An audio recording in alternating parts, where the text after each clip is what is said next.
लोकसभा चुनाव 2024 के लिए बने इंडिया अलायंस में करीब 30 दल शामिल हैं और जम्मू कश्मीर से लेकर केरल तक की पार्टियों की एकजुटता का दम भरा जा रहा है। गठबंधन की अब तक पटना, मुंबई, बेंगलुरु और दिल्ली में 4 मीटिंग हो चुकी हैं और इन बैठकों में हर बार दिग्गज नेता शामिल रहते हैं, लेकिन अब तक सीट शेयरिंग को लेकर कोई समझौता नहीं हो सका है। कहीं वामपंथी दल कांग्रेस को दूसरे राज्यों में मेहनत करने की नसीहत दे रहे हैं, तो कहीं अखिलेश और ममता बनर्जी जैसे क्षेत्रीय नेताओं के तेवर पार्टी झेल रही है। वहीं अब बीजेपी टिकट बंटवारे के लिए मंथन कर रही है। चर्चा है कि बीजेपी जनवरी के आखिरी सप्ताह में उम्मीदवार तय करना शुरू कर देगी ताकि समय रहते कैंपेन शुरू हो सके। ऐसी स्थिति में इंडिया गठबंधन की आगे भी चुनौती होगी कि वो अपनी तैयारियों को पुख्ता करे।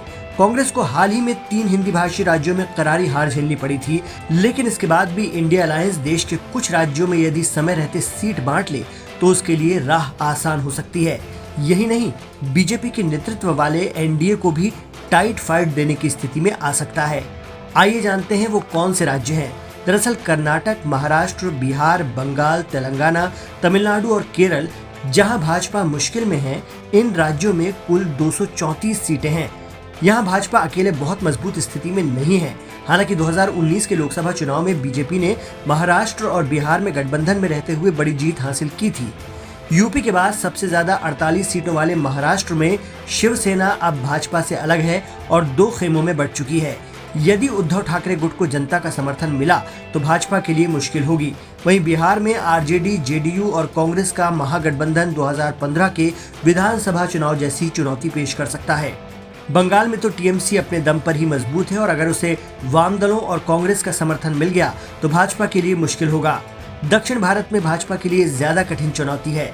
तमिलनाडु, केरल और तेलंगाना जैसे राज्यों में भी भाजपा की स्थिति काफी कमजोर है। कर्नाटक में तो कांग्रेस विधानसभा चुनाव में जीत हासिल कर ही चुकी है। यहाँ जेडीएस और भाजपा एक पाले में है, इसलिए यदि पहले ही उम्मीदवार तय कर लिए जाएं तो कांग्रेस को बढ़त मिल सकती है। कर्नाटक में 28 सीटें और तमिलनाडु में 39 हैं। इसके अलावा केरल में 20, बंगाल में 42 और बिहार में 40 सीटें हैं। इंडिया अलायंस की सधी हुई रणनीति इन 7 राज्यों में उनके लिए एक बड़ी मददगार साबित हो सकती है।